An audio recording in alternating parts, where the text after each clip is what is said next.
Welcome to this Medical Appraisal Skills video workshop. This is one of a series of short films intended to explore some of the challenges presented by medical appraisal conversations, and to encourage you to consider helpful behaviours, strategies and mindsets for these important meetings. The purpose of this scene is to look at some of the particular challenges that might be associated with appraising a locum doctor. So let's start by meeting our appraiser. I'm about to appraise a doctor who I don't know, and I'm a little bit exasperated because his portfolio arrived late and, to be honest, it's a bit thin. Now normally I would postpone the appraisal until we have a better portfolio which we can actually deal with and use. But there is a danger of this doctor drifting from hospital to hospital, nobody catching and picking him up. So I decided to go through with it, since he is so elusive, and I intend to use this appraisal as an educational opportunity. What are the pros and cons of the appraiser's approach here?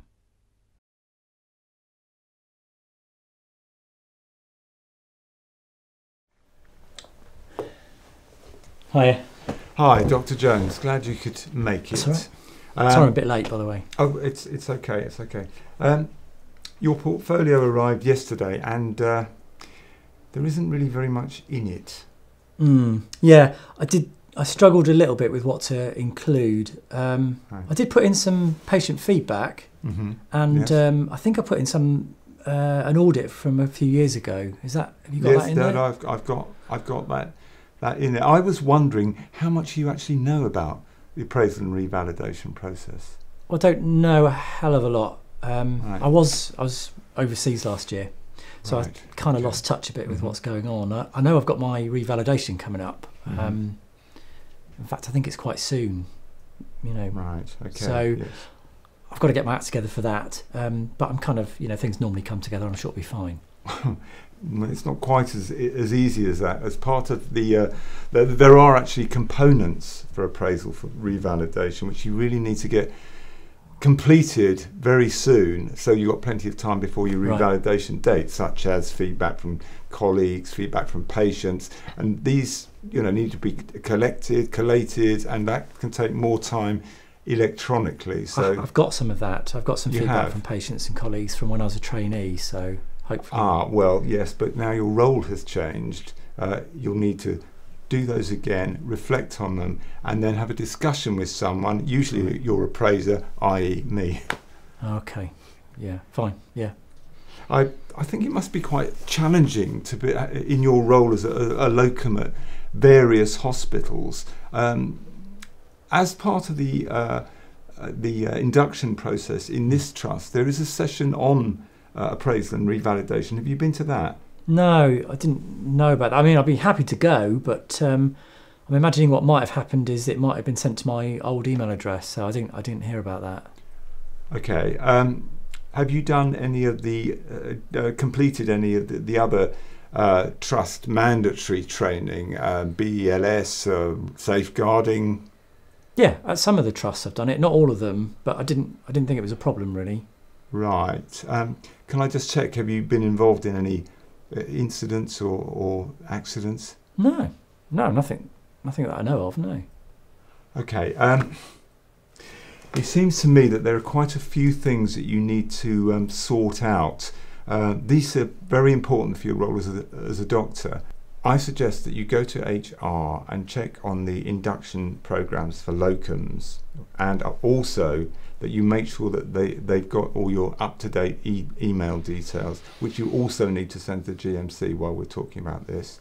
I will have a discussion with the revalidation lead about your HR issues and revalidation date, so that we can, you may need a deferral, so we need to give you time to prepare. I also think we should have a talk now, today, about your appraisal and how you're going to prepare for it, so that we can set an appraisal date in the future with a full portfolio of SI. Yeah, fine. Right, okay. So our appraiser has adopted an educator role in the conversation. How has he done this? What do you think of this approach? Once you've discussed this, continue to watch as the appraiser starts to explore with the doctor their aspirations. So what about your career aspirations? What do you want to do as a doctor? I don't really know. I mean, I tend to just drift from job to job at the moment, really. Just a way of earning money. So who might you seek out about this? What about what I'm going to... Yes, about direction? Yeah. Oh, I suppose my GP tutor would be... Yeah. Anyone else? Careers counsellor at the Letby or Deanery. Or... Yes. What about consultants, supervisors you've worked with? Yeah. I suppose I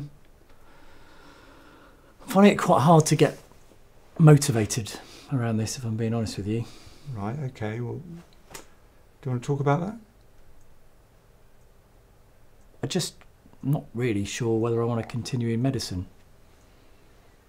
Right. Oh, okay. Well, are you all right then? I think we should unpack this a little bit, and we talked about talking about your appraisal later, what we need to do for that. But this kind of affects that. So let's, if you're happy, let's talk a little bit about what's perhaps diminished your commitment, if that's what you feel has happened. Is that all right with you? Yeah, I can't see any harm in it. No, it's fine. Yeah. Okay. Well, I hope it might be helpful. So a significant piece of information has come to light. Spend some time now discussing what the appraiser has done to help the conversation progress to this point, and what you would do next.